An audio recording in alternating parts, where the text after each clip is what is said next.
में खाली मान बा लइका कल सुना कि नहीं आदत उनके पसंद बा हर रंग दरिए में खाली मान बा कि हमारा लोगे जो छुपा जो वो हमसे न डर जानकार हो कि हथवे से बनावे हथियार रे पगली अरे मुझनुआ तोड़ लोहार हो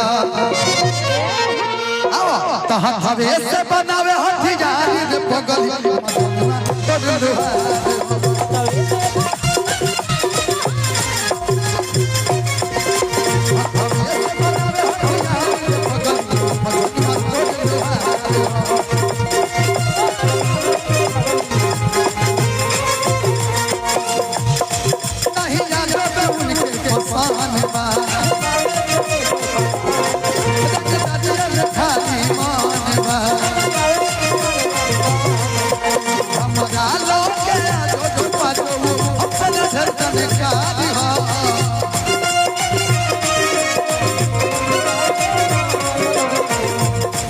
हथवे से बनावे हथियार रे पगली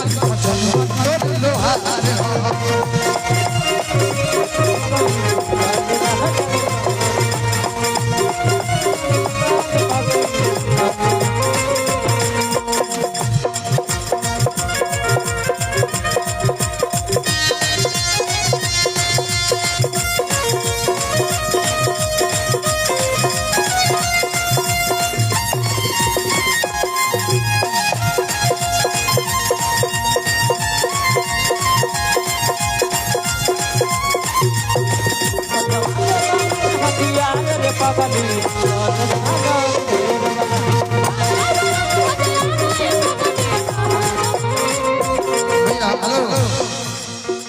थोड़ा चारों लोग चले जाइएगा आप रुकिएगा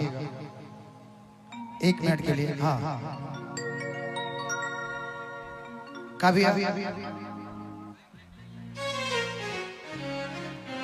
अच्छा लाइट को थोड़ा सा बंद कर दीजिए साइड कर दीजिए लाइट एक जगह करके ये वाला छोड़ दीजिए इस लाइट को एक जगह छोड़िए मूवी लाइट जो चल रहा है उसको हाँ वहीं छोड़ दीजिए ठीक है अभी इनको ऊपर मजबूरी